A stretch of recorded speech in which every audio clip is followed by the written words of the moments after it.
Check,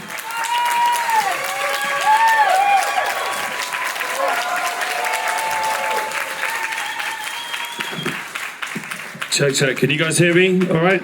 Yeah. Hello, hello. All right. All right. My name's Frank, and this is my friend Henry. Hello, good afternoon. Very nice to be back in lovely Canada. Thank you guys for being at this panel. I hope everyone can hear and see as much as possible.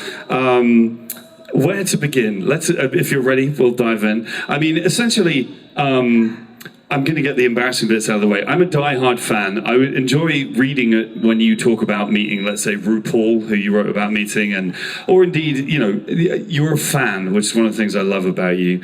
But I am a fan in this instance, and I have been a little nervous about this interview, if I'm honest with you. You shouldn't be. Okay, well, that's kind of you to say, but I thought I'd start off with a headbutt of a question, because that seemed appropriate. Are you still a punk? That's a good question, because throughout the 80s, 90s into this new century, I would have disagreements with what would be considered punk rock. Right, that's... You could turn... Yeah, can we turn up Henry's microphone? Like a lot. There you go. As I was saying, I would have disagreements with what I saw in punk rock. Like, here come the skinheads to beat the hell out of everyone at every show, and it's no longer fun. And here's like the one non-white kid at the punk rock show getting beaten up. That's not a scene I want to be a part of. Many years ago, like 188 years ago, I was in a band called Black Flag. And quite often, we hated our audience. Well, because we're playing and they're Sieg Heiling us, Florida. And so... And like, how can you like that? And so there'd be times where like, punk rock, no thanks. I like the music, but these people I don't want to know. And then things change where that scene has to go. And for the last several years, punk rock shows I go to, and I go to them, I'm always the oldest guy in the room. It seems to be kind of a cool love fest where there's like the two boys making out. It's like no one cares. Like who cares? And that's punk rock to me. Right. So I'm on board with that. So yeah, I would say I'm punk. Because I would say that the word punk, I mean, first of all, if all of the human effort that had been spent on trying to define punk could have been put towards curing cancer or something like that, the world would be a better place than it is. But I find it very interesting reading about, this is the other thing I was going to note, and I hate to be this guy, but Damaged was recorded about 3 months before I was born. Sorry. It's all right. But you know, when I read about the late 70s and particularly early 80s punk and hardcore scenes, there's a huge thing about violence both within the scene, but also police violence and that kind of thing. Yeah. And I feel like my generation of punks, or indeed punks in quotes, and younger generations, we don't have any experience of that, particularly, at least not in the same way. Police violence was terrifying because they're the ones you call when there's an emergency. And so when the good guys are the bad guys, who do you call? And one time we were doing a show in 1986 in Santa Cruz, beautiful slice of real estate in California, north of Los Angeles. And I witnessed a female with a spiked wrist bracelet punching guys who are running by in the head, causing them to bleed. And they're grabbing their head, looking at the other guy. Did you hit me? And like, who expects a girl to be punching men in the head? And she's drawing blood. I reach over, I grab the bracelet, whisk it from her, throw it to our sound man on the side. He grabs it, and she'll get it back at the end of the semester. And she turns around and punches straight across at me. I'm slightly elevated, so thankfully the fist hit my pelvic bone and missed the other parts. And so it hurt her, like, ow. And I kept on doing the show. We finished the show, we load out the gear, and suddenly there's like these steroid guy cops, come here. And they take me across the street and they surround me, and I'm trying to angle myself to get close to the street light so someone can see me. Sure. And I see one cop. He has leather gloves on with metal bits on the knuckles, and he's tightened them around his fist. I'm like, wow, I'm about to get punched in the stomach so hard, my eyes are going to come out. I said, did you hit a girl? And I didn't. And I said, no, here's what happened. And I explained exactly what happened. I said, you can talk to pretty much anyone there, standing across the street, watching us. And you saw the look on the cops' faces. They could tell I'm telling the truth. Yeah, sure. And they were so disappointed they weren't going to be able to beat me up as hard as they wanted. Sure. And that was like, that's against the law, but not in those days. Right, and that's changed. I mean, one of the things I always think about as well is that security at shows, right? So, Yeah. when I first started going to shows, it was like, if you crowd surf, you're going to get your head kicked in. The bouncers are there to do that. And nowadays, for me, when I tour and we're playing kind of full band punk rock shows, I quite often will shake hands with everyone in security before the show, make sure we're on the same team, and they do a great job and they keep people safe. And that's such a huge cultural sea change, I think, in the way that our culture is regarded. That's generational, in my opinion, in that when I was young, I moved out to California to be in Black Flag. I'd go to the Whiskey, a Go-Go, or these different venues, see like TSOL or the Dead Kennedys or whatever. And the bouncers came in these tennis shirts, Westwood security, flat tops, like off-duty cops. And you can tell they hate this music. They hate the people at the show. And they're just waiting for anyone to do anything. Sure. They just want to punch people out. Yeah. And like, these are a bunch of punk rockers. The tough guys are going to win. And I would watch these kids get thrown through the air, pummeled, and you had to be careful of the security. And if you ever tried to lean over the stage, like, hey man, can you let that, put him down? Like he's got some kid in his teeth. Yeah. Like, can you and like, that guy will be waiting for you after the show because Sure. you made him look bad. Yeah. And that's how I got beat up one night by a bouncer. Sure. I said, please release the kid. He almost stabbed me to death that night. Anyway, years later, a lot of the people you were at shows with, they're like these big old guys with tattoos, and they get hired to be security. Yeah, sure. So they're veterans of that scene. So when they see someone crowd surfing, they're like, son, back to the floor, because they used to be that guy. Yeah, sure. And I think that, and I could be completely wrong on this, I think that's the change. Right. Where people now understand what they're dealing with. It used to be a bunch of rabid dogs who were itching for a fight. And I would see this in Europe. You might have played the Ulster Hall in Northern Ireland. I know it well. Wow. We were opening for the Chili Peppers one night. And they were taking kids and like ringing their heads like a triangular bell on the struts of the barricade. Right. And I told Flea, I go, you better straighten, it's your crowd. Yeah. And he went out there and, because these guys were just like hurting these kids who just have their hands up like, please don't hurt me. Yeah, totally. And I watched a lot of harm come to a lot of young people in my years of touring. Right, and I think it's interesting because I think it's easy for a lot of people, myself included at certain ages in my life, to be nostalgic about the fact that I wasn't there in 81 or 82 or something like that. But if you actually think about the reality of all of that, it sounds horrendous, I'll be honest with you. There were some nights where, as I said, why are you coming to see us? Like, Yeah. Every show in Florida, there's like 18 guys Sikh heiling all night. And of course, they serve themselves up to me. I said, you'd never make it as a Marine. You'd never make it in the Third Reich. Sure. Like, you can't even run to get to a beer. They're all trying to figure it out. Their girlfriends are explaining the joke. And everyone else is laughing. And they finally figure it out. And they're like, and so I have my fun, but they're all waiting with like straight razors after the show. Sure. And the local cops would show up. And they're all friends with the skinheads. You're like, man, we got to get out of town. Yeah, sure. Absolutely. And so I don't really have nostalgia for those days. However, I know I look 27, 28 to you. Hey, I'm kidding. I'm 63. And getting old, it's not for the faint of heart. You'll see. Wow. You better get a sense of humor. You're going to need it. But I wouldn't want to be 23 now, and I'm not putting down the year of 2024. It's just I wouldn't have been able to see the Cramps play with 75 people in the room at a bar. I wouldn't have been able to see Buzzcocks with like no one around me because there's no one showing up. Right. Or seeing Minor Threat do their first show at a party. I saw all of that, and so I would never trade any of that for dark hair and a bounce in my step. And so I remember seeing things like The Birthday Party, a young Nick Cave company. Sure. And all of that was, are you kidding? Amazing. And I wouldn't trade any of that for anything. But then, so I don't necessarily get nostalgic in that I don't want to turn into some of my peers. I check in with these other old bastards now and then. And some of them are falling into that trap. Well, Henry, you know these new bands. I'm like, oh no, don't do it. Because you sound like Frank Sinatra talking about the Jimi Hendrix experience. Like, it's just a bunch of noise. Like, Frank, shut up. You're so good. Like, shut your mouth, because you're very old right now. So this was one of my questions. I mean, I've listened to your radio show, KCRW, and before that, Indie 103.1, if I'm right in saying.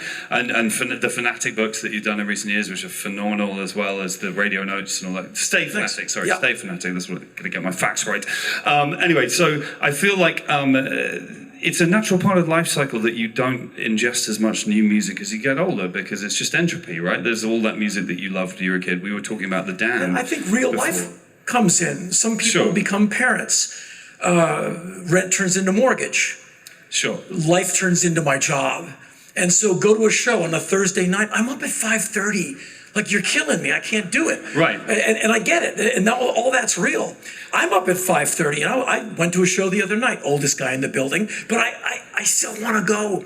And so I've kind of, I don't allow myself to fall into that trap. My opinion is that independent music has never been better than it has been for like the last 12 or 15 years. Sure. Because you have like people, someone like you who calls your own shots. You're like, you make your own way. John Dwyer of the OCs, he bought a building, he put a studio in it. He's making great records. Like, no one tells that guy what's up at all. So independent music is finally independent, and you're hearing bands really doing what they want, and the results are fantastic. Right. And so I buy records by 19-year-olds all the time. Right. And so I don't do that back in my day, because I saw a guy you should check out named Dion Lunadon. Okay. He's fantastic. I saw him play where I now live in Nashville, Tennessee. Interesting. And again, I think he and I were the two oldest guys in the building. And God, he ripped it up. Yeah. And I'm up at like 4:30, 5:30 every morning. And he goes on late, and I'm like, come on, man, let's go. But I still drag myself out to shows because I don't want to become that guy. Yeah, of course, the guy in the leather jacket at the back saying it was better in my day and all that. Yeah, because it's just not true. And that's kind of it's how you get barnacles on your hull. And you lose speed. It's called cynicism. Don't allow it. Okay. Cynicism is preventable. Just don't go there. Go to the show, buy the records, buy a t-shirt, keep the band on the road, put them up at your place, as I've done many times, as people did for me. Sure. And and that's where the age thing is. It's a concept. And as far as loud, obnoxious rock and roll, I kind of miss it when the bands are too nice. Like, oh, come on. Like, I still like the rude stuff. Yeah, sure. But rude, but perhaps not as violent as, say, Flipper or something like that, would you say? I mean, Flipper was Black Flag's official opening band. Oh, I know. I mean, I'm a fan of that music. If you've never heard Flipper, it's worth checking out. Flipper would go on stage before Black Flag and between songs, tear Black Flag to shreds. We're opening for a heavy metal band that sucks. They're called Black Flag. They're a bunch of rock stars. And we're on the side of the stage laughing because we're all the biggest Flipper fans. Like, oh, there they are now with their hair. Like, and here's our friend. He's never played saxophone before. And they do like a 1-hour set of this guy playing saxophone. It's the most annoying, like, teeth fillings falling out of your teeth stuff, and then Black Flag's on next, whatever. You're like, thanks. And they did it every single time. Yeah. And they were always our opening band, and they were never nice to us. I love that. Great band. Okay, changing tack a tiny bit, but saying, so one of the things for me about punk as a concept growing up, and I'm going to again bring some of your history in here, and you're going to then disagree with me and tell me I got it all wrong, but we'll come to that. Like, to me, one of the things that punk rock means is the ability to self-define, right? To not have to be the person that you're supposed to be, in quotes, right? So, for example, if you'll forgive me revealing this to the audience, Henry Rollins is not your given surname, for example, and getting tattoos and sort of just choosing this sort of countercultural life to exist in, whether that's in a van or just going to shows or whatever it is. I wondered if you wanted to, how do you see punk as part of your self-definition and that idea of being able to break away from societal norms? For me, it was profound. I went to a military postured prep school from 6th grade to graduation. And this school it's now boys and girls. And back in my day, it was all boys. And I think I graduated in 1979. I think they went co-ed in 1980. So I missed all of those really valuable socialization skills. Sure. And until I was like 62, like there's a female. So what do you do? And so I went to this school where it's like, yes, sir, no, sir, stand up, sit down, uniform, and you get a demerit, like the tie is askew. And I kind of, that plus the Ritalin, really got me into a very conformist way of thinking, because you're just yelled at all the time. Sure. And you depersonalize your classmates, you call them by their last name, because they're not called teachers, they're called instructors. Your instructors are calling you by your last name, so you call each other by your last name. And there's a coarseness that comes with that. What's up, Turner? And like, when you're starting to do that in 6th grade, all the way to graduation, like you still refer to these people, now we're all old. You still call like, oh yeah, what's Chase up to? His name is John. He's a really good guy. I haven't seen him for 100 years, but like, oh Chase, yeah. Because we have that. And so if someone said stand up, I would just stand up. Like, Henry, a guy just walked by and told you to stand up. You know that guy? Nobody said stand up, so I stand up. The only person in my life who said, why are you standing up, was Ian MacKaye. Right. Who was the first person of my age group I was aware who had his own opinions and his own thoughts. And it comes from the MacKaye clan. They're all argumentative book readers. and so Ian and I'm a little older than he is. We've been best friends since he was 11 and I was 12. And I would go do something. He's like, why are you doing that? I'm like, because everyone else is doing it. He's like, did you think it through? I'm like, well, no, you don't think it through. You just do it. He said, really?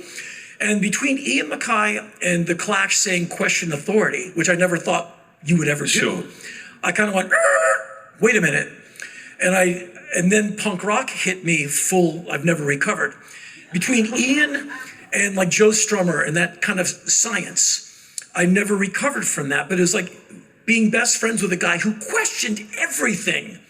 Like, you're too young to be in this bar to do a show. Well, we'll put X's on our hands and show you we don't want to drink. Yeah, sure. Well, then we don't want you in this show because we can't sell you beer. But Ian argued every day. Yeah. And I just went, well, they don't want us in here. Let's go. He's like, no.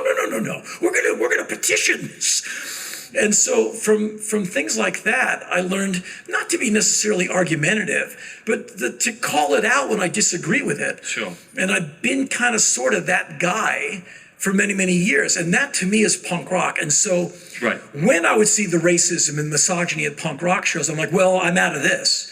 That's not, sure. But the idea of, oh, there's a girl in that band. So like in the DC scene, all 80 of us, no one cared if there's a girl bass player in your friend's band. Sure. Like no one, truly, we did not care. Or if someone's gay, like, so? Like, he's at the show, at least he knew the address. Like, as Bobby Bird of James Brown's band used to say, I know you got soul, because if you didn't, you wouldn't be in here. If you got in through the door to go to see the show, you must be cool, because you'd have a better place to be with prep girls than to be here watching the Bad Brains. Understood, yeah. And so that kind of idea informed my early thinking, and it informs it to this day. Sure. To how I vote. Basically, Washington, D.C., growing up in that racist environment, racial environment. The father was the racist, the city was racial. And between that and punk rock, I was politicized at a very early age. Right. And so, and punk rock kind of added fuel and definition to that. And so as far as getting back to your initial question, sorry for the dog leg, it was definitive to me. Yeah, sure. And I can thank people like Joe Strummer, who I got a chance to thank him at least 4 times in person. And he wore his ultra stardom very well. A lot of charisma, that guy. Thanks, man. He was great. He's in the room. And so I would just say, like, Joe, thanks for everything, man. Like, you're kind of one of my Abe Lincolns. You're really good. And so that, it was kind of, it's the insignia on my shield, Sure, understood. Yeah. Okay, so the next thing I want to talk about is, and this is an obvious point to talk about between us, is I want to talk about touring in general. I noted in Keep Talking Pal, your most recent special, is that right? Yeah. Yeah, you talk about having done over 3,000 shows in your time. Yeah. Is that right? Yeah, and there's been more since, obviously. Right, yeah, of course. So I started counting my shows when I started my solo thing, and tonight is 2,949. Nice. So So I'm catching you up, man. No, but from the word go when I was a kid, as I told you before, I read Get in the Van as a kid, and it was just this hugely defining thing for me. It was like, I want to do that. I have friends who read that book and went, that sounds like a fucking nightmare. I don't want anything to do with that. And I was like, no, this is the instruction manual. We're going to do this. And I did my first tour at 16, which we booked from a payphone in my school because that's what bands did, right? But reading through it, reading about the Black Flag Hot 100 idea and all that kind of thing, and in the back of the edition of it that I have, there's the tour dates are listed out, or the Black Flag tour dates. I used to sit there with an atlas because it's before the internet, and look up where these places were in the United States, and so it was in line with what you're saying about Joe Strummer. Thanks, man. Yeah, I appreciate the inspiration. It's made a huge deal. But as we've discussed, I mean, first of all, you were telling me earlier that you've been off the road for a little while recently. What the fuck? Oh, well, it's just because I finished 2 years of touring. It was fine. 261 shows in 28 countries, and it sadly came to an end on November 20th of last year, and I've been missing it ever since. When are you heading out for a proper run Good next? question. The older I get, the more difficult it is to come up with material. And I cannot allow myself to go on the road without, at the minimum, 3 hours of new ideas. Right. And COVID, a lot of the material I would do on stage is travel-based. Like a tour would come to an end, and so I've got some time, and I would go to the continent of Africa, and I'd go hike across countries for a while. I'd go to Central Asia, and I'd go Uzbekistan, Tajikistan, Kazakhstan, Turkmenistan, and just go camp out there. Go boogie in Vietnam for a while, and come back with grist for the mill, like material for stories. Then COVID comes. Sure. And a lot of the places I've been to that I want to return to, I don't know. Like South Sudan now, I was there right when it was becoming South Sudan. And all the different tribes, like the Kuku, Mundari, the Acholi, the Dinka, they got too much democracy too quickly. And the thing is now kind of hell in a handcart. I don't know if I'm going to get a chance to get back there as much as I'd love to. And so a lot of material for me, like on the last tour, is like domestically grown. So I didn't have the international component. Mm-hmm. And it was a lot more difficult to come up with. Because it's like, when dogs do that thing, and I don't want to be that guy.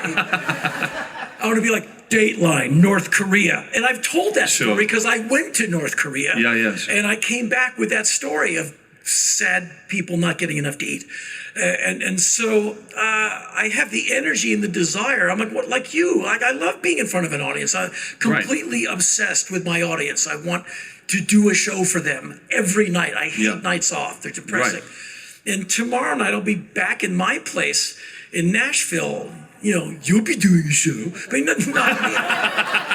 And I truly miss it. But if you're an old guy like me, you got to wait a while before you go out again. You can't go back too often. People are like, you're just after my wallet, which I'm not. And so I have to wait. The older I get, the longer I have to wait. And so I don't know when I'm going out again. Okay. And I have to dig deeper for the material because it's not as, going to like somewhere like Mongolia for a while. That's low-hanging fruit. You're going to come back with a story. Sure. But hanging around the neighborhood, I have to go to the bone marrow for that. Right. But do you find, I know that the shows that you do now are obviously quite different physically from a Black Flag show or a Rollins band show. Now that do you find the rigors of touring harder as you've got older? Are you traveling by bus or are you traveling in a van? Or? I'm afforded a very luxurious lifestyle on tour in that I live on a tour bus that has a toilet on it, and there's a coffee machine and a professional driver. And quite often in the Black Flag days, Chuck Dukowski, the bass player, he would drive out shotgun. And so when Chuck falls asleep, I elbow him. And that's how we would, not die. Yeah. And truly, that's how a band dies. Like the poor guy falls asleep because he's exhausted. And we both be like, just trying to stay awake. And one time we nearly ate it on the way to Dallas, right, from Houston or from Houston to Dallas. One of those. We're in between. And poor Chuck, we're exhausted. 2 sets in no air, 117 degrees. We're youth and anger got us through. But Chuck, boom, bam, and it would have been 70 miles an hour, death. It would have been a really sad footnote. And so I was born and raised in Washington, D.C., solidly from the middle class. Both of my parents, hyper intelligent, workaholic careerists. Neither one of them wanted a kid. I'm a product of vodka and the proverbial roll in the hay. And so it was nothing fancy. I grew up in small apartments, but I never missed a meal. My underwear was always glowing white, Sears and Roebuck, and the roof never leaked, and there's SpaghettiOs for all. And so I went from that into the minimum wage working world. So I'm paying my own rent with a 7-Eleven money order, and I'm doing my thing. And then I joined Black Flag. And I think I understand hard work because I'm running an ice cream store. I'm in there 65 hours a week, inventory, doing the night deposit, eating ice cream for dinner because I spent my money on punk rock records. And so I know a thing or two about hard work. You don't have to tell me anything. So I joined Black Flag. And I find how soft I am. When that ice cream. Well, it's because I'm not the proverbial street walking cheetah with a heart full of napalm like my bandmates, who are absolutely feral. And so I would ask these dumb questions like, what are we going to eat today? Like, whatever you're going to shoplift from the Mayfair market up the street. Shoplifting? I've never shoplifted. Good grief, I had a paper route. I bought my own Snickers bars. And I'm not going to steal. And so I found out from our roadie, like, how do we eat? Like, come with me. We would hike east down Santa Monica Boulevard to a place called Okie Dogs, the legendary punk rock hangout. He said, you're the singer. Everyone recognizes you. And so there's these valley girls, fathers are gynecologists. They have all this food they're not eating. They got tons of dough. And they're not eating their food. Like, aren't you the guy in Black Flag? Well, hi. And we'd sit down and talk to them and just start eating their food. And I got used to eating cold French fries that are left over, Yeah, sure. the edges of hamburgers covered with someone else's spit. But when you're really hungry, you just eat it. And I would eat that way, or Dukowski and we would go into this Mexican restaurant down the street from us and get 2 glasses of water and a bowl of chips. And the guy would give us the stink eye because he's seen us before. So we're eating the chips like one little corner at a time, waiting for that family to get up. And the trick is kids never finish their meal because it's too much and the kids have small stomachs.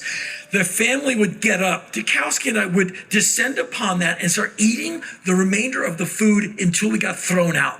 Because it looks like these two were eating, and they go, you guys can't do that. The waiters know who we are. They're probably at our shows like, dude, get out of here. It's like, I'm going to get fired because I know you guys. We're like, whoa. And we would leave half a burrito hanging out of our mouths. And a week later, we're in there again.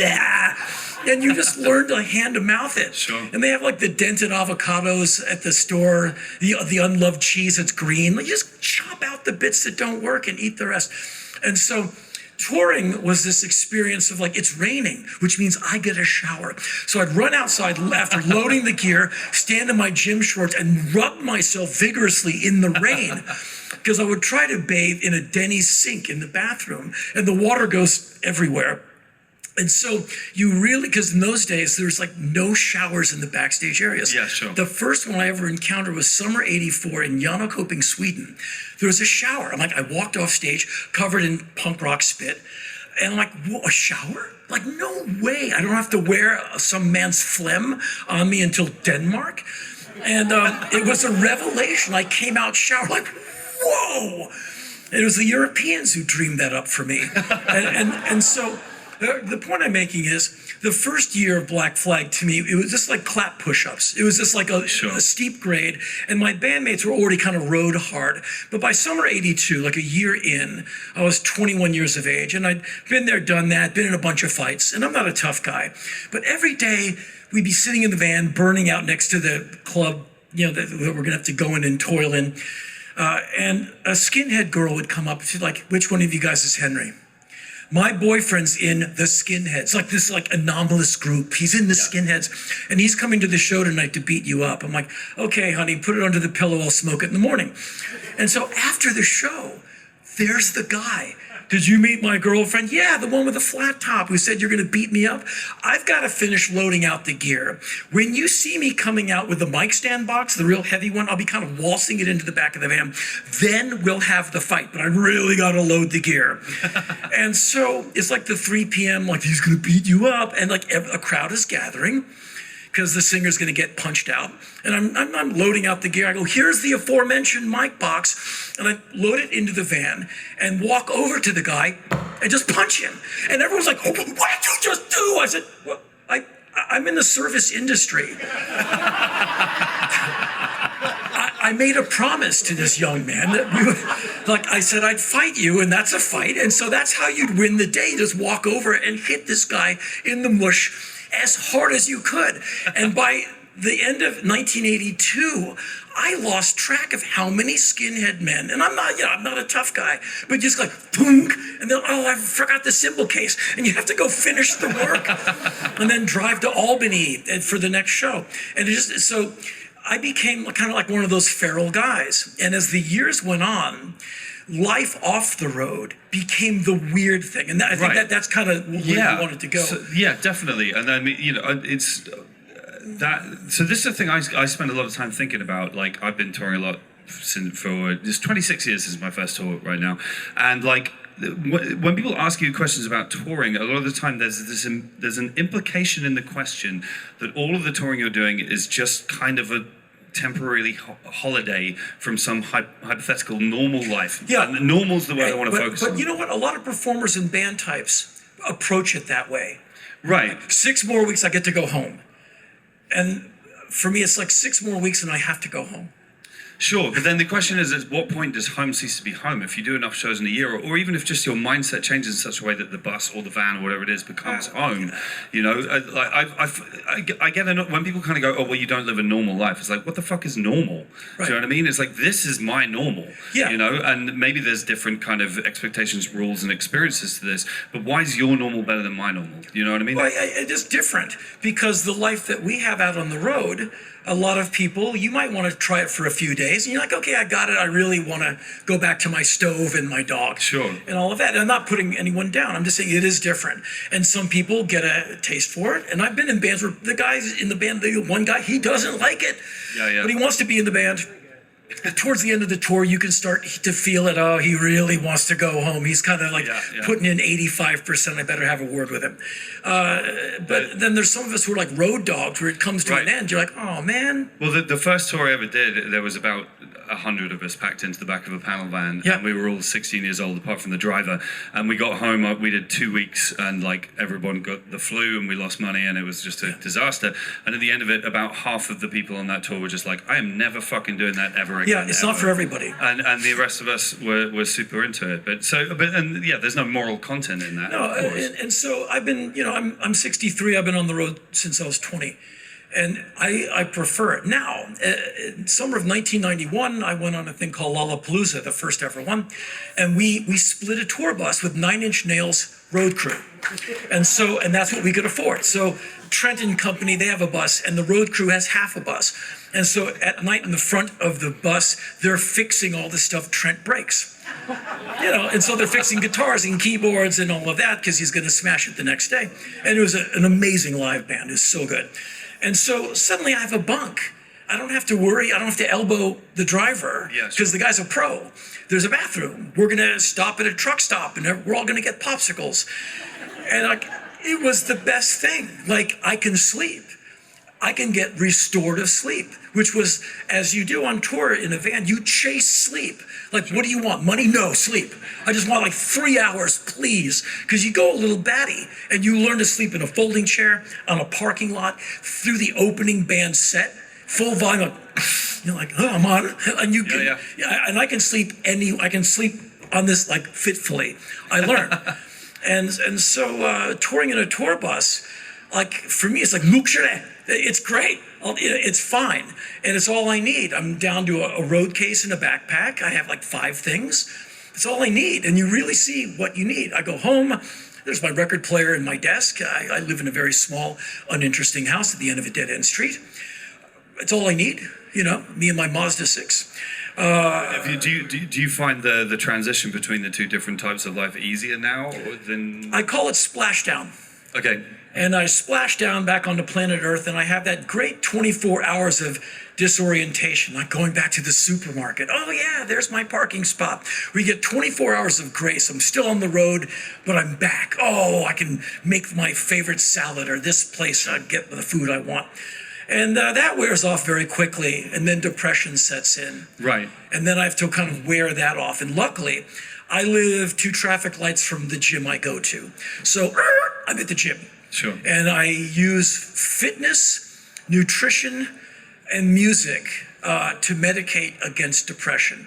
Right, and it's routine, right? Would you say? Because one of the things I always feel is that like a lot of people's view of what life on tour is like is it's this endless freedom, and it's like my day is regimented. Like my tour manager tells me what to do all day. Yeah. And when you get home, like when the pandemic kicked in, the lockdowns, I seriously considered paying my tour manager money to tell me what to do at certain times of day. Well, at home, I have a schedule. I try and be up around 4:30, 5:30 in the morning at the desk. I've got my boxes I check of things I got to do in that order. I do a thing every day. It's pathetic. On the tour bus, I wake up, I put my gym clothes on, I get the Uber, I find the gym near me. My road manager sets it up for me. He's the smart one. And I always say the same thing to him. He's watching sports in the front lounge. I go, the cell phone is on. You know where I am. Call me if you need me. And he always says, sweet buddy. And I get off the tour bus. The car pulls up. I'm off to the gym. I live alone. I walk up to my front door. I say out loud, the cell phone is on. You know where I am if you need me. And then I say, sweet buddy. And I go to my car. Just because I just need the cadence. Yeah, sure. And so on tour, as you said, people think it's this free form whatever. And that might have been in the 70s. Like, let's do drugs all day. You and I are probably not afforded that luxury because we actually have to be responsible. And so someone goes, you're on in 7 minutes. You can turn 7 minutes into like 7 hours. Like, I've got 7 minutes. Okay, I'm going to take 2 minutes and think about whatever I want. I'm going to take 2 minutes and it's like, and then I got 5 minutes to kind of tighten up and get ready to go out there. Where I've got 63 minutes before the show, I've got like 17 minutes I can just listen to music and just think about a record I want. And then I got to tighten it up. Where time becomes like you really start valuing the seconds. Right. It's hard for me to keep that tightness when I'm off the road because I just don't have an audience waiting for me at 8 p.m. And that expectation and my dedication to not fail the audience. And that's the thing. A lot of people think that a lot of musician or entertainer types, they're in it for the money. And at least 2 or 3 of them, of the millions of them are. I guarantee you 99.999% of performer types, an actor, a dancer, a musician, a comedian, they just want to do a really good show. They want you to have a really good time. The money, they don't even know what they're making. Truly, Mick Jagger keeps a track of it. Everyone else, but not Keith. Yeah, sure, yeah, and that's the difference. Well, but both of them just want to do the best show they've ever done in Rio that night. And that's probably you, it's definitely me. Right. And it's never been about the money. It's always been about, I got to wake up. They're out there. Right. I can't fail them. And it's not about, I don't want to waste their money. I don't want to waste their time. Right. Because, it's date night. There's a babysitter. There's parking. Everyone's up at 5:30 tomorrow. You cannot fail that audience. Right.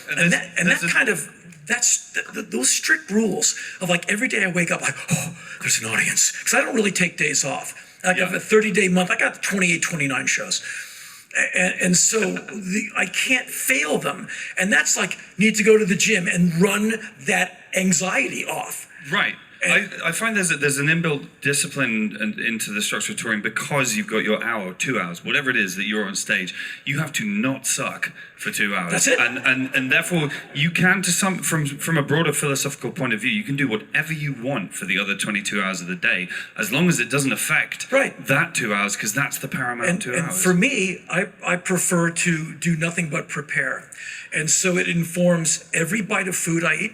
I do like a 0.75 meal after workout. I come back, 1 scoop of AG1 green powder, 1 scoop of beets, 1 scoop of vegetable-based protein powder, just to replenish the body. Then there's no food until after the show. And every once in a while, but towards the end of the tour, my manager will write me because people send her photos of me. It's like, Henry, your head is bigger than your body. Like, you're underweight. You gotta eat. And I stop. I don't eat enough. And my road manager like, mate, you gotta eat more food, because I just I'm kind of like whip it thin just because of don't want to fail. And so don't fail the audience becomes such a thing with me. I don't like lose my hair over it. I prepare all day. Like, why at the gym? It's not for the physique, it's the mental preparation. I put the time in. I do a full workout on whatever body part. Then I do an hour on the elliptical treadmill. My knees left the building during the Reagan administration. But an hour on the treadmill, and then 2.5 hours on stage talking at a high rate of speed, and then another hour post-show event talking at a high rate of speed. By the time I finally get on the bus, like one time we were in Canada finishing one leg of the tour last year or the year before, and I'm looking at my dinner. It's on the table across from me, and my road manager was like, "Are you too tired to get your food?" I'm like, "I think I am." I'm just looking, he's like, "Don't move." And he literally went, "Here." I said, "Thank you." He's like, "No, feed yourself." But I was literally so tired. I'm like, I'm gonna get to that food one of these days. And that to me is the sacrifice that is necessary to where the audience can hopefully see that I have done everything in my power to prepare for this to be me at my maximum. And some people, I don't care what people think of me. Are you kidding? I so care what you think about me. Like, I don't care if anyone likes me. I want you to like me so much. Are you kidding? I am after your attention and your approval. I want you to have a great time. I want you to leave the venue going, that was worth it. It's usually the cheapest ticket on the road. I go for punk rock prices. That did not suck. You talk for too long, it's too fast. And my bladder's killing me and my ass is numb. But like, he really threw fastballs in the strike zone all night. Yeah. He must really want it to be there. Right. And thankfully that's true. Yeah. But the audience has to feel it. And if it takes me like working myself to collapse, right, I'll do it. I'll do it. So in line with all of that, like I find something I noticed a long time ago. For a certain type of band, type of musician, the word entertainer is kind of a dirty word. No, I'm not an entertainer, I'm an artist.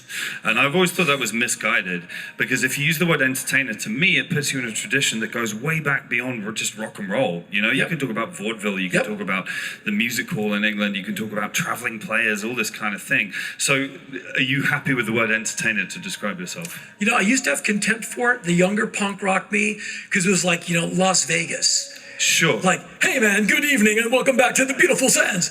But then you really drill down into like Wayne Newton, who's done like 85,000 shows, 2 sets a night. And he's like probably booked right now for an 11-year, 2-set-a-night engagement. And he's like 114 years old. And every hair on his head is either glued or dyed.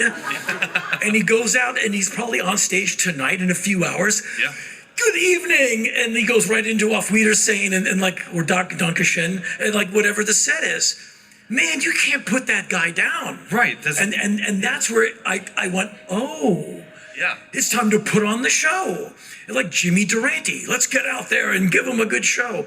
And so I wouldn't necessarily call what I do entertainment, but I do believe in like, wake up, son, and get out there and smile. It's showtime. Yeah. And no matter how you're feeling, you do it. Best show last year. Come back from the gym. I do the protein drink. It's feeling weird in my body. I'm like, okay, something's not good. And I go out on stage. I think I'm in Norman, Oklahoma, something like that. I'm about 1 sentence into the show. And I'm like, and I can feel I'm losing control of my mouth and my stomach. I said, ladies and gentlemen, I really apologize. I have to go vomit. And I put the mic back on the stand, and my road manager's on this like, you're doing what? And I said, whoa. And I went to the dressing room, and it was a vomit. It was 2 lungfuls, like part 2. And it was like I almost levitated off the ground from the velocity, this column of undigested. I see the AG1 green powder come out, and the beet powder come out, and the crushed peas protein powder come out, and the thing from last night, and like a license plate. wiped my mouth off, walked back onto the stage, and went, okay, so let me describe what just happened. And the audience is like, please don't. And of course, I'm that guy. I saw particles. And on the second exhale, my road manager applauded. It was fantastic. So anyway, like I was saying, and I just finished the show. Like he said, you could have, oh no, I'm not going to stop. And I've done that, but I've never went, excuse me, hold on. And I came right back out. Oh, and I went right into it. And everyone was like, that was really intense. The show must go on, though, right? The show must go on. Yeah, right. Well, so I think, how are we doing on time, by the way? Sorry, I just want to double check before I launch into an enormous. Okay, no, we've got some time. We've got time. We're doing good. I feel like there's a thing that I sort of spend a lot of time thinking about that I wanted to ask you about. On the one hand, there's the idea of continuing to do this, touring, being an entertainer, however you want to put it, for as long as you possibly can, and who gives a fuck if I'm not as big as I was at my peak or whatever. I'm the lifer. I go forever. Do you know what I mean? And then on the flip side, you do occasionally encounter those people where you're just like, oh my God, go home, dude. Do you know what I mean? Those bands where it's just like, please stop doing this. And obviously one of the differences between those is the content of the entertainment that we're talking about and the art and all the rest of it. But I guess, and I know this is in some ways a shitty question, but how long do you see yourself on the road doing shows and all the rest of it? And do you see an end to it, or do you see it being a thing that you do until you physically fall apart and so on a stage somewhere in Poughkeepsie or something? I absolutely see an end. I believe in what I call the hard out. Many years ago, I woke up one morning and I decided I'm done with music. And it was like someone had opened an application in my head, like quit.com. And it wasn't in the middle of a tour. It wasn't at the beginning of a tour. I didn't screw anything up. We were, home. And I went, I'm done. So I called my manager at the time. I said, I'm done doing music. And he saw 10% of that fly away. Like, no more sushi for you. Because it was, the band did very well, thankfully. And I said, I'm done. He went, no, we'll do a greatest hits tour. I said, sir, I don't have any greatest hits. That's just not ever been my problem. And I'm done. And he went, we'll think about it. I said, click. And so I called my bandmates. I said, guys, we've made it to the sea. The long march is over. And I gave them a reference they're too young to understand. I said, we are Tor Heyerdahl and Kon-Tiki has reached the sea. Look it up. And so... And I said, we're done. And luckily, they're all really good players and affable guys. And they were all in bands the next day. Like the drummer was like, boom, he's in Blue Man Group. Like he's gone on tour. Is that Sim? Okay. No, it was the next lineup. Okay, sorry. And so, Jason. And he's like, amazing drummer. Sadly, he's gone. He passed away. But the others, they're session guys. They're playing, they're writing songs with Alice Cooper. They just got absorbed into the business and they're fine. And I called up my road manager. I said, I'm done. He said, I'm getting married. I'm done with you two. And it was fine. And so I never once went, I sure miss it. I'm like, no, I'm good. And so one day, if I can't deliver on stage with doing talking shows as I do, I'll know. And I'll know before the tour is booked. And I'm not going to do a tour. I'm going to go he doesn't want to be here. Because as you know very well, you can't fool an audience. Yeah, of course. You can, they have an individual sense, and then there's a collective, almost canine sense. They're like the tambourine player's dialing it in. You can't fool them. Don't even try. Because they'll feel it, they'll know it, they'll see it, and don't fool them. They showed up, you must show up. And so when that day comes, I'll know it before anything is booked. And I'll just go okay, on to the next thing. Something I can be a freshman doing. And so in that way, I'm pretty brave. In that, what do you do after music? Well, luckily I have 80,000 other jobs. I just spent more time doing TV, movie, voiceover, talking shows, radio, writing. I just took that time and just plowed it into all the other stuff. And so I do hard outs. I just stop. With acting, I just don't want to do it anymore. It was interesting. I was in a bunch of things. I was never trained, just a ham. Well, when you come from the minimum wage working world, what do you have to lose? You want to be in a movie? Yeah.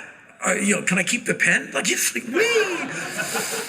And suddenly you're like on a set with Al Pacino, like, how did I get here? And everyone else, real actors, go like, yeah, how did you get here? And then one day you're like, I'm done. And I told my manager, I said, she said, you're really old right now. I'm like, thanks. She said, but you're old enough to where you don't have to do anything you don't want to do. I said, well, I must show up for her. She said, no, really. If you don't want to do it anymore, we'll stop. I go, I'd like to never be on a set doing acting. She goes like, then we'll stop. And that was it. I stopped. I do voiceover work for cartoons and stuff. It's fun. I have a home studio and you get to be a goof, which comes naturally. But I don't want to, be part of a cast. I'm not putting it down. I don't want to. And so I don't want to be dragged through something I don't want to do, because you'll see that I don't want to be there. It'll show up. And so whatever comes next, even if it's nothing, even if it's rampant unemployment and I'm living in the woods chasing squirrels with bow and arrow, oh well, I'll just have to suck it up and take it. But I can't fake it. Sure. Because that would just be miserable. And when you see those bands, like, we're going to go out and do the first album again, you see them at those punk rock festivals, and you see those grim old men with that hard, big stomach, with the guitars way out here, and they're getting through the set with that don't die, heart, don't explode face, with a gray sweat on the upper lip, and they're getting through the song, and the drummer's new because the other one died, and they're all kind of getting through it, and the music's not bad, because they can actually play the songs now because they've been sober for like 3 years. But you're like, wow, I kind of liked it when you're all falling over and we all had dark hair, and wow, this is really sad. And I'm not going to name any bands because, it's not for me to put anyone down. You couldn't pay me enough money. And I've been offered, hey, Sure. Get together with these people you don't like and do a tour, and everyone will make a lot of money. And I'm like, well, that money don't spend to me. I can't fold that money. And so, and that's, thankfully, it doesn't mean anything to me. And I gleefully say, oh, no, thank you. Oh, no. Sure. But briefly, the West Memphis 3 compilation that you did was one of my very favorite things you ever did, and got my 10-year-old nephew into punk rock. So, wow, it's a good record. It's a great record. Because the intention was good. Right, and exactly, and it was a fantastic fundraising project, but it was just so wonderful to hear those songs with the different singers. It's a compilation we made of Black Flag songs with a bunch of cool rock stars singing. And all the money, and I paid for the making of the record. It cost me like $70,000, $80,000 to make, because I had to fly a bunch of people around. So I paid the money, we made the record, and all the money went to the West Memphis 3, you can look it up. We went to their attorneys, and the money we raised from the tour and the album paid for the first evidence testing of the crime scene, which got the ball rolling to get them eventually released. Oh, thanks. But it was everyone who bought a ticket, everyone who bought the record. It was a conspiracy of people all over the world, and all the people who came and helped. And so I'm calling in my non-favors. I know like 4 people. I'm not antisocial. I'm just kind of a solitary cat. But I know a few people. So I get on the phone and Chuck D, Ice-T, these people I know. And, Hank 3, all these things that rhyme, and names that don't rhyme too. And I said, come in and be on this record. And they're like, hell yeah. I said, Lemmy, be on this record. He's like, what's the West Memphis 3? I explained it to him. He's like, all right. And he did it. And he sang magnificently. Tom Araya from Slayer, he knew all about that case. And he came in, he crushed the vocal. It's so good. And so our intentions were good. We're going to get these guys out of jail. Like, we're coming for you. And so we're the Valkyries screaming hell from the skies to rain hell on Arkansas and liberate these innocent people. And so the tour was righteous because the cause was righteous. And so we did a whole tour of covering Black Flag songs, which puts me in the Wayback Machine. And it was so odd to do songs and watch the audience go like, oh my God, I love this song. Because that only happened to me in the year of 1981 into 82, the Black Flag honeymoon tour, before Greg Ginn would write 10 new songs a day that everyone hated. And so, here's a song, it takes 8 minutes to play, and it's really slow. Chair, pint mug, everything. They always throw it at the singer, the cute one. And so, you go into the bass of Six Pack. Everyone in that audience knows what's coming. Oh, I love this song. It must be, and I thought to myself, it's like being in the Rolling Stones. Like, here comes Brown Sugar, and 28,000 people go, oh my God, I love this song. that happened to me 2 times in my life. Like for 60 shows in 1981 into 82 and in 2002, all over the world, I was like, wee! I'm like, man, I'm gonna miss this. Because every other tour, you play a song and people are like, yeah. Yeah, sure. I'm toying with whether or not I should ask this next question because I don't want to ask you anything overly controversial. But I know there has been a touring Black Flag in recent years. Yeah, Have you had any feelings about that? I don't. And that, well, it's... And on we go. Black Flag is Greg Ginn's band. Of course, yeah. Love it or hate it, it's his. And all the great songs that you like, he probably wrote them. The songs that don't overwhelm you as much, he might have written those too. So he has to take the good and the bad. And he goes out with 3 people and Greg, and it's kind of like how Steppenwolf used to tour. It's like it's the gong player in the band and a bunch of people, but it's Greg's band to do that. Of course. And so I don't have an opinion. And people write me like, dude, I can't wait to see you tonight. I'm in Melbourne, Australia. I'm like, oh, because they're using full photos in the ad. Sure. I go, well, I'm actually in my home swatting bugs, and so I'm not there. Like, but I thought you were like, oh, no. And so people write me like, dude, it wasn't you on stage. I'm like, well, no. Well, why not? That's just not what I'm going to do. Sure. And so I'm not putting anyone down. It's just, it's not like Greg would ever offer me to be part of that. And if he did, I'd just go like, it'd be too depressing. And I'm in pretty good shape for an old guy. Those songs would kill me. And here's the proof. A few years ago, in my old office in Los Angeles, Heidi, my manager, we argue all the time. That's why everyone, how long have you two been married? Because all we do is argue. And she goes like, do you like Cyndi Lauper? I'm like, thanks, Ms. Non Sequitur. Like, what do you, I go, of course, she's great. Saved my milk money and bought the first album when it came out. You probably weren't born yet. Anyway, so I bought the record. I liked it, and she seems like a good person. So like she's doing a benefit show every year, and the money goes to LGBTQ homeless youth. I'm like, oh wow, righteous. Do you want to be part of the benefit? I'm like, sure. She goes, what do you want to do? I'm like, talk for 10. Like I got nothing.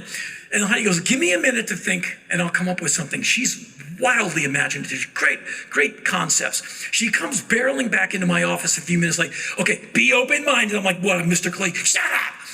And she goes, here's what we do. You're gonna do a duet with Cyndi Lauper of the song Rise Above by Black Flag. And I can see it, her in her tutu and her combat boots. They're like, finally someone I'm taller than. And she'll be there, and I'll be like, and we'll do this thing.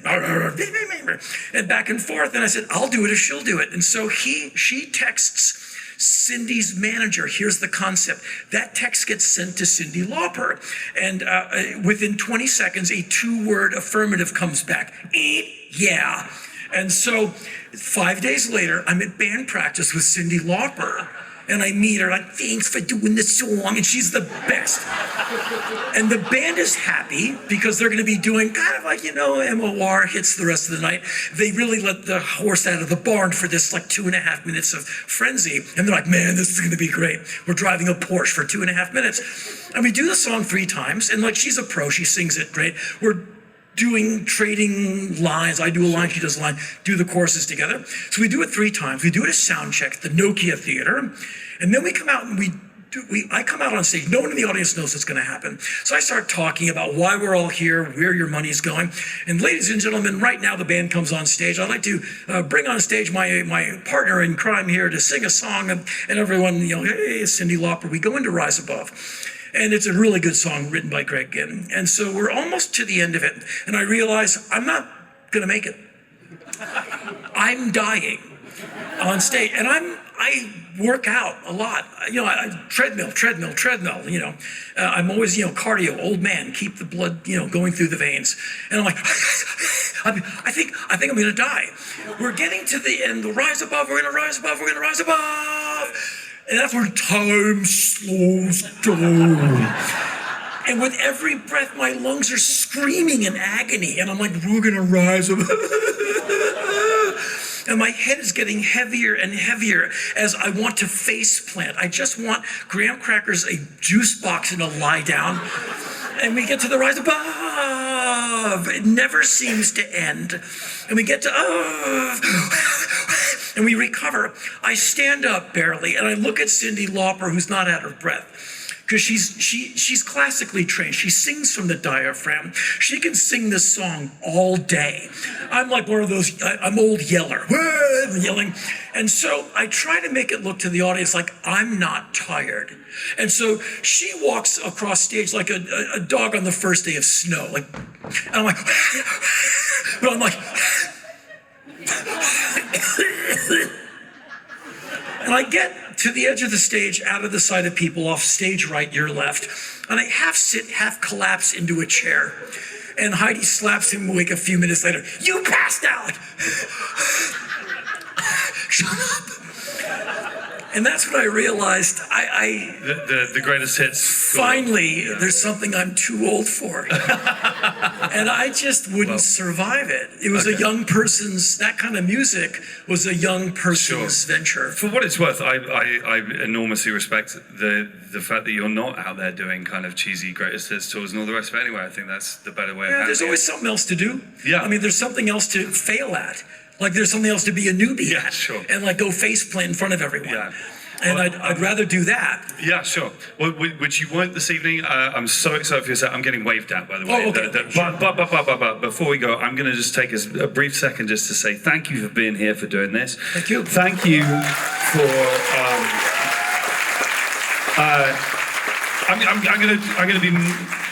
I'm going to gush for. You can time me. Give me 15 seconds. I'll make the most of them. As a kid who grew up feeling very alienated from everything he was around and looking for a purpose and a way of engaging the world that would make the most of my time and do something worthwhile and that would be thinking outside the box, but aggressive, but thoughtful, and all of these things. Your music and your writing has changed my fucking life, and it's a huge part of the reason that I'm here today. Well, thank you. Thank you.